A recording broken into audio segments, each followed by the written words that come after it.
Hello and good afternoon from sunny San Jose, California. Today we'll be checking out a BART service from here in Berryessa to Powell Street in downtown San Francisco. Now no, Bart Simpson hasn't tried his luck at running a railway company, but rather BART stands for Bay Area Rapid Transit. BART the train is actually much older than Bart the Simpson too, having started operations some 15 years before the Fox show first aired. Having said that though, the station here in North San Jose is much newer, having only opened in June 2020 as part of the Silicon Valley extension of the Green Line, which is what was also formerly called the Fremont to Daly City line. The line will eventually be extended as far as downtown San Jose and Santa Clara by the year 2030.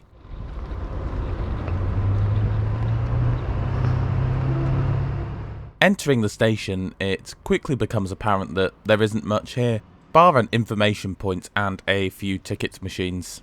To travel on BART services, you'll need a Clipper card. Note that there's a one-time fee of $3 for the card, but once you have it, you can reload it as many times as you want. Alternatively, if your phone is NFC enabled, you can download the Clipper app and use your phone as a Clipper card, saving you the $3 fee. The fares to each destination are listed above the machine, so that you know exactly how much to add to your card. It'll cost us $8.15 to get to Powell Street. Clipper card in hand, we can now pass the gate line to access the platforms. To use BART services, you must both tap in before you depart and tap out after you arrive at your destination, much like you do on, say, the London Underground. Both the green and orange lines operate and, for now at least, terminate here at Berryessa. For San Francisco, we need the green line. The train currently here is an orange line train, bound for Richmond via Oakland city centre.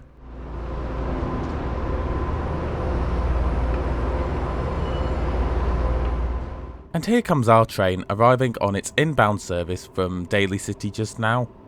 The unit we'll be travelling on today is one of the original Rohr Class A's that entered service when BART first commenced operations in the 1970s. 59 of these units were built between 1968 and 1974.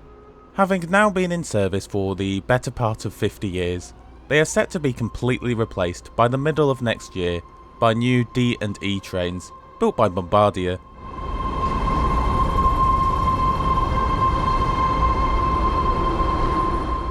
Of course, being a rapid transit system, there are no seat reservations, and there is only one class of seating offered here. Designed with transporting high volumes of people in mind, seating is mainly in a 2+1 configuration, but with lots of space for people to stand should the train be busy, as they often are.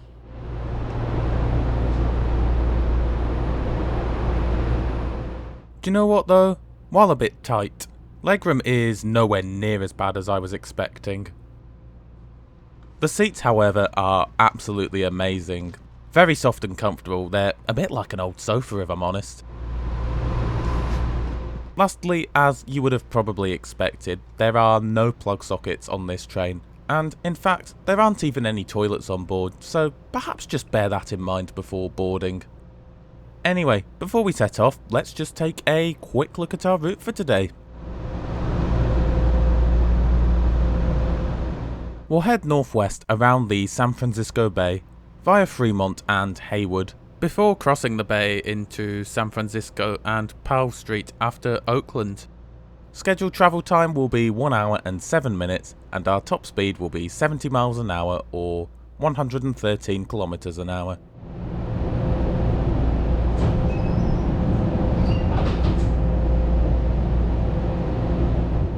And we depart North San Jose on time at 11 minutes past 1 in the afternoon. In terms of service frequency, the Green Line is served every 15 minutes throughout the day on weekdays. Even when we travelled on a Sunday, there was still a half-hourly service being operated.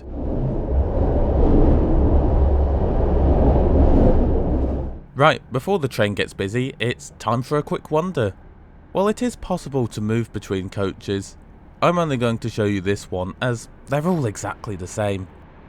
Priority seating and spaces for wheelchair users can be found by each of the entry doors. Route maps are displayed throughout each coach, which is useful if, like me, you're not really familiar with the BART network. Bicycle spaces can also be found by each entry door.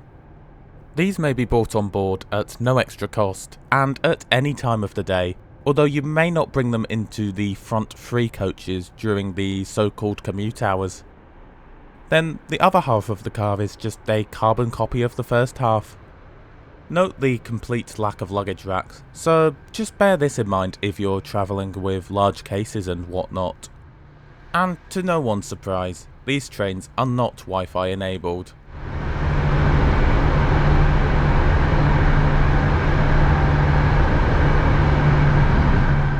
Anyway, we're now just pulling into our first calling point of Milpitas. This is another news station, having opened alongside Berryessa in 2020. Like the sound of ad-free early access to videos? If yes, be sure to check out my Patreon page to get this for as little as $1 per month.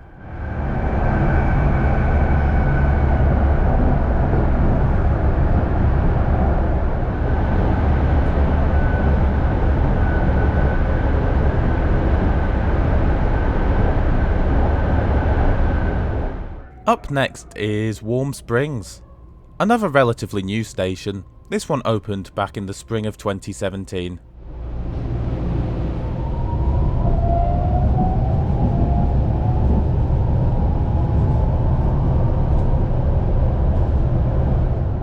One somewhat unique feature of most of the BART system, for the US at least, is that the trains here run on Indian gauge track. As the name suggests, this track gauge is most commonly used in India, and at 5'6" is the widest track gauge in regular passenger use in the world. It's much wider than the 4'8.5" of standard gauge that's predominantly used elsewhere in the US, and is even over half a foot wider than Russian gauge.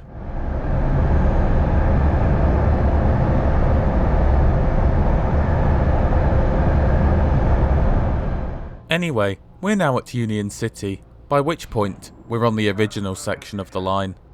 This part of the line actually opened before the official opening of the BART network, with this part of the line having been served since 1972.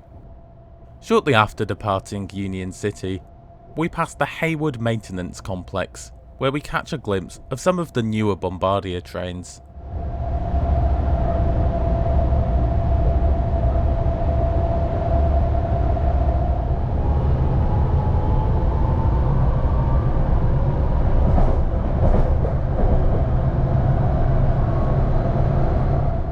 A few moments after passing the yard, we arrive at Haywood itself.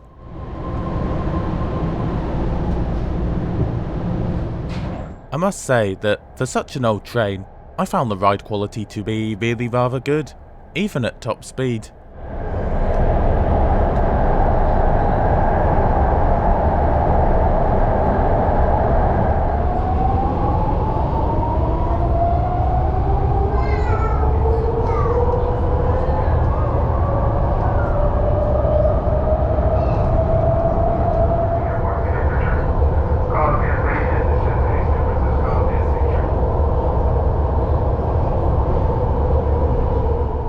We eventually arrive at Coliseum Station, which serves the Oakland Coliseum baseball stadium, visible in the background. You can also alight here to change for BART services to Oakland International Airport, as well as Coliseum Amtrak Station, which is just a short walk away.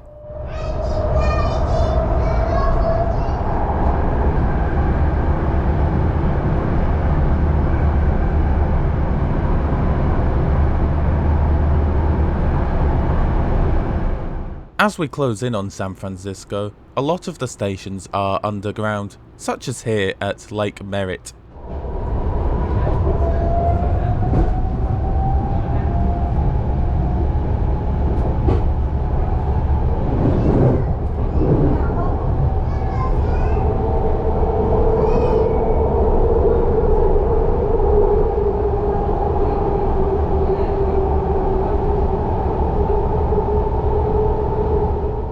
West Oakland is our last stop before crossing the San Francisco Bay. Before too long, downtown San Francisco comes into view off in the distance.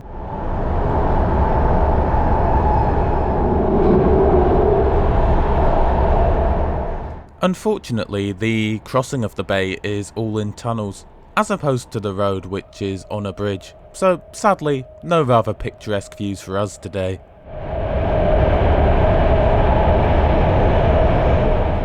Our first stop in downtown San Francisco is Embarcadero, which is located in the city's financial district. We then stop at Montgomery Street, which is our final stop before Powell Street. Now, going into this, I wasn't really sure what to expect from BART, but I've got to say, it's by far the best commuter rail or rapid transit system that I've ever used in the US. It certainly beats Caltrain for me, being both faster and a little bit cheaper, and not to mention that BART services run much more frequently. If you're wondering, Caltrain is the other way of travelling between San Francisco and San Jose, which I'll be covering in a future review. However, I appreciate that these are just my thoughts and opinions, so what did you make of BART? Be sure to let me know in the comments below. Now, you may be wondering, why of all the stops did I choose Powell Street? Well, this is where you can change for the Powell to Hyde line on San Francisco's famous cable car, which takes you from here to within a couple of blocks of Fisherman's Wharf. However, that is a story for another day. In the meantime, I do hope you enjoyed the video. If you did, be sure to help us out by giving it a like. If you're new to the channel, then be sure to subscribe and enable notifications, as I publish new trip reports every Monday and Friday. Thanks a lot for watching, and I'll see you on Friday.